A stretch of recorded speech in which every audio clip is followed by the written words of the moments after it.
Yo, so yun, medyo aabutan na tayo ng ulan. Paalis na tayo. Gusto naming i-share kung kaya nga ba talagang matulog sa loob ng Suzuki Espresso.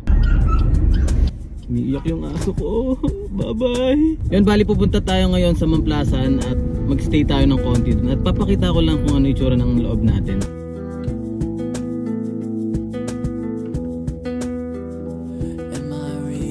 Mula sa Laguna, pupunta kami sa Vinsons Camarines Norte. Nasa mahigit kumulang 8 oras din yung biyahe nun. At dahil nga medyo late na kami nakaalis, mag-stop over kami ng Atimonan, somewhere doon, Bay Park. Tingnan namin kung pwedeng magpalipas ng gabi doon. Matutulog kami doon. Ayun ang pinaka-challenging part, yung magpapalipas kayo ng gabi. Tapos hindi nyo alam kung anong meron doon, anong kakahinatnan nyo doon. Pero ang malinaw doon is fully equipped kami. Kala mo may mga zombie na no? May mga dala kaming gamit tulad nung higaan. syempre sinetap namin yung loob na kung saan makakatulog kami ng komportable. Yung tipong kasya mula ulo hanggang paa namin at hindi sasakit ang katawan. Ginawa naming detachable ang sandalan ng second row para anytime ay madali lang tanggalin at makapag-setup ng higaan. Dinala rin namin ang mga gamit pang camping para anytime pwede kaming makapagluto ng pagkain o mag-init ng tubig pang kape. First time naming gagawin ito na magpapalipas kami ng gabi at matutulog sa loob ng sasakyan kaya medyo excited din kami. Medyo na-hype kami sa camping so parang gagawin namin parang camper van tong Suzuki Espresso na sobrang liit. Ay, 49 seconds. Okay, pagka mga gantong oras pala medyo traffic na dito sa Santa Rosa, Laguna. So yun, dito na tayo sa Uni Oil. So ayun, 95 octane. Kaya dahil sa Uni Oil, kasi merong discount. Malaki ang nadi-discount namin dahil meron kaming SLR card. 95 octane na full tank.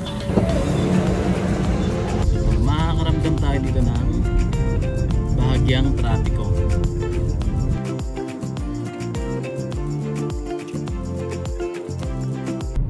Yo, yun, kakapasok lang natin ngayon ng SLEX. Papunta na tayong Alabang. Let's go! Ayun, kadadating lang natin. Nadaan muna kami sa Jollibee kami. Ay, kasi kami nagutom. Okay lang yun. So Jollibee, dito kami sa Jollibee San Pedro. Yun, dumaan kami dito kami ngayon sa bilihan. Kaya kasi. So nag-drive-thru muna kami ngayon. Usually, nagbabaon talaga kami ng pagkain para tipid lang. Dahil kanina may trabaho ko tsaka nagmamadali na rin kami. Ako pala, nagmamadali na rin ako. Medyo epic fail yung naluto kong tosino eh. Ayun parang hilaw-hilaw pa yung iba eh. Jollibee Gaming tayo. Bili tayo ng chicken. Bago sana kita susunduin, dadaan muna sana ako ng gasoline station kasi bibidyohan ko yung likuran. Papakita ko sa kanila kung anong laman ng sasakyan. Kaso nadali tayo ng traffic. Grabing traffic. Ayan na po. Kumakain na siya ng pinakamainit na bagay sa buong mundo. Isa yan sa mga pinakamainit na pagkain sa buong mundo. Beach mango pie. Saan to? Sa may silangan exit. Petron Silangan exit. nag-stop over muna kami dito sa Silangan exit para bumili ng mga pwede kong nguyain para iwas antok ba dahil hindi biro ang mag-drive sa 10 oras ng gabi. 2023 ko yung sabi nila. Ay, ang model niya pala is 2023. Yo, time check. It's 8:19. Ito na kami sa Santo Tomas. Yo. Yun lang. Say hello to my pimples. Ay, sila pala. Be, update. Yo, medyo tinatamaan na tayo ng antok. Ilang oras na rin ako nag-drive. Pero kaya pa naman to. Yo, may nahanap kaming gasoline station. Ayun, papaalam lang si Queenie. At dahil nga hindi ko na kinaya ang antok ay minabuti na lang naming magpalipas ng gabi sa gas station. Ngunit hindi kami pinayagan. Ano sinabi ng gasoline boy? Bawal daw doon mag-park eh. So, buy uno. 61 pesos. Mura na. So, yun. Doon tayo sa original plan para malawak-lawak at hindi mas hirap pagsalita.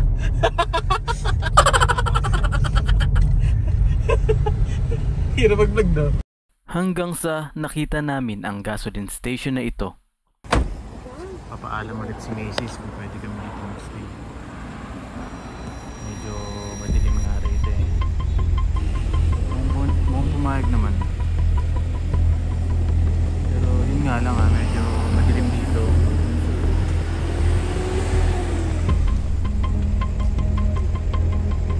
Ano? Pwede? Bago sa amin ang matulog sa loob ng sasakyan at lalong bago sa amin na gawin ito ng nasa gas station, may konting takot at excitement akong naramdaman. Inisip ko na lamang na safe ang lugar na ito. May ibang sasakyan pero aalis na rin siya eh. So parang ang mangyayari, kami na lang yung matitira dito. Ito yung sasakyan namin. Medyo madilim wait lang.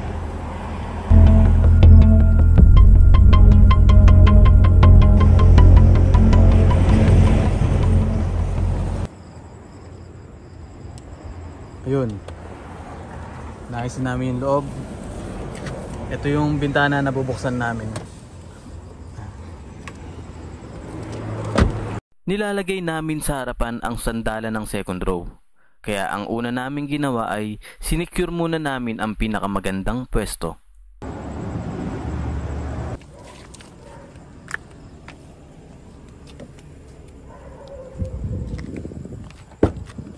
Okay na nga ba ang itsura dito? Ilagay namin dito yung detachable na upuan natin sa likuran, sa second row. Ito na yun. Yan, tapos yan, kita nyo. Nakapaglatag kami ng tigaan. Tapos dito naman, dito yung ibang gamit namin. So nagpaalam naman kami at pwede daw kami magstay dito hanggang 4. Alis din kami kaagad. Kasi kita nyo naman, hindi kaagad pwedeng umalis kapag sinita kayo dito. Kami. Kasi ang dami naming ayusin muna bago ako makapag-drive. So yun lang yung disadvantage ng ganitong setup.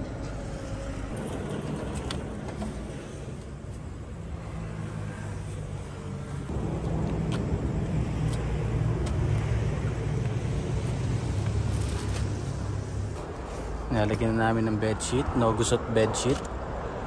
Magic yan, di yan nagugusot. Ito yung laptop, mukhang di ko lang sure kung makakapanood ka pa ng Netflix, bebe. Tapos ito, untok na kami parehas, napagod kami, grabe. Ito, napansin nyo na merong alambre, mamaya papakita ko sa inyo kung para sa inyan. Ayan yung itsura ng loob. Tapos meron lang kami ditong sa bintana. Yan, disipit. Yung haba ng pako, kasya naman. Si Macy's, kasya rin naman. Kasya lang. Tapos malamig siya kasi ito yung ventilation namin. Nakabukas ng konti yung window. Tapos meron kaming dalang ganito. Ito yung power bank na gamit namin na 60,000 mAh. Kahit magdamag yan, kahit 2 araw yun, hindi malulubat yan. Yan. Pagod kami ngayon.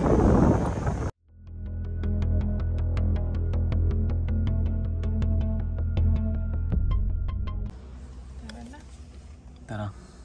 Yo. Magandang umaga sa inyo.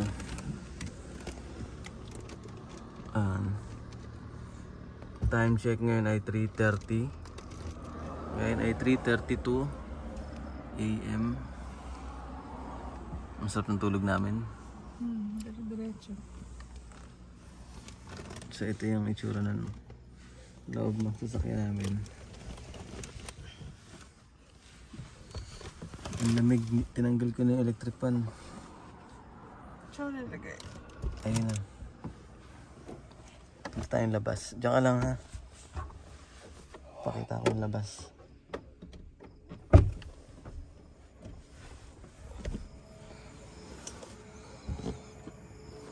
So yan, medyo madilim. Ay hindi, madilim pa rin talaga.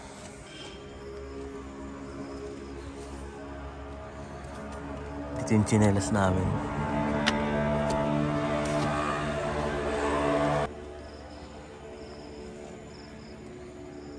Wala pa rin talagang katao-tao. Aalis na kami sa lugar na ito at inayos na namin ang lahat ng mga gamit sa sasakyan. Mabilis lang naman itong gawin lalo na kapag magkatulong kayong mag-aayos. At pupunta na kami sa Atimonan Bay Park para mag-almusal. Bigat. Aray ko, bigat.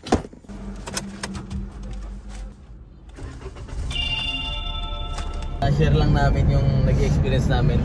Sarap ng tulog ko. Medyo nahirapan lang ako. Parang nag-a-adjust yung katawan ko na baka may mga taong malapit ganun. Kasi napansin ko na meron kasi dun solar... Tawag dun? Solar light. Solar light na nagdidim siya pag walang tao. Tapos umiilaw siya ng malakas kapag may tao. Nung natutulog ako, biglang lumakas yung... Matutulog na ako, biglang lumakas yung ilaw. Di bumangon ako, tapos sinilip ko kung may tao. Wala naman.